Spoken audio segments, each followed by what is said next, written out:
नमस्कार, बहुत स्वागत है आपका। आप देख रहे देख न्यूज में हूं आपके साथ पवन तिवारी। इस वक्त की बड़ी खबर सामने आ रही है। भारत के विदेश मंत्री एस जयशंकर ने शनिवार को कहा कि चीन द्वारा सीमा समझौते का उल्लंघन करने के बाद उसके साथ हमारे संबंध बहुत कठिन दौर से गुजर रहे हैं। एस जयशंकर ने रेखांकित किया कि सीमा की स्थिति संबंधों की स्थिति का निर्धारण करेगी। भारतीय विदेश मंत्री ने जर्मनी के म्यूनिख सुरक्षा सम्मेलन 2022 परिचर्चा को संबोधित करते हुए यह बात कही। उन्होंने एक सवाल का जवाब दिया जिसमें उन्होंने कहा कि भारत को चीन के साथ एक समस्या है। वह समस्या यह है कि 1975 से 45 साल तक भारत चीन सीमा पर शांति रही। दोनों देशों का सीमा प्रबंधन सामान्य और स्थिर रहा। इन वर्षों में दोनों देशों का कोई सैनिक हताहत नहीं हुआ।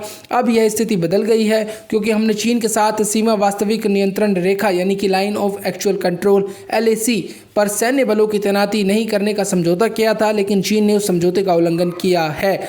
विदेश मंत्री एस जयशंकर ने कहा कि स्वाभाविक तौर पर सीमा की स्थिति संबंधों की स्थिति का निर्धारण करेगी। जाहिर तौर पर फिलहाल चीन के साथ भारत के संबंध बहुत कठिन दौर से गुजर रहे हैं। विदेश मंत्री ने कहा, साल 2020 जून से पहले भी हमारे अन्य देशों के साथ संबंध अच्छे थे।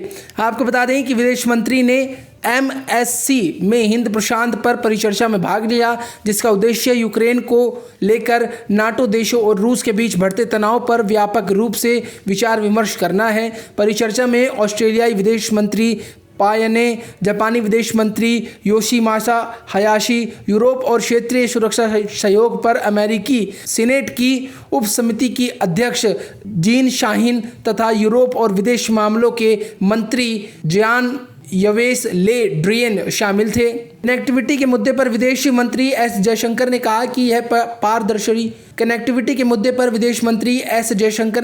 यह पारदर्शी और व्यावसायिक रूप से आधारित होना चाहिए। चीन की कर्ज लेकर देशों को अपनी ओर करने की नीति को लेकर अंतर्राष्ट्रीय चिंता के बीच जयशंकर ने कहा कि कर्ज का जाल तैयार नहीं किया जाना चाहिए। देशों की संप्रभुता और क्षेत्रीय अखंडता का उल्लंघन नहीं होना चाहिए। भारत के विदेश मंत्री एस जयशंकर के इस बयान पर लगातार सोशल मीडिया पर लोग भी अपनी प्रतिक्रियाएं प्रकट कर रहे हैं। साथ ही आपको बता दें कि उन्होंने साफ कर दिया है कि भारत चीन के रिश्ते अब उस तरीके के नहीं जिस तरीके से पहले भारत और चीन की सीमा पर सैनिक रिश्ते और तमाम जो रिश्ते थे। साथ ही आपको बता दें कि भारत सरकार भी लगातार चीन पर हावी हो रही है। डिजिटल स्ट्राइक के माध्यम से कई सैकड़ों एप्लीकेशन से चीन की बैन की जा चुकी हैं। अब ऐसे में एस जयशंकर ने भी साफ किया है कि रिश्तों में भी कड़वाहट आ चुकी है।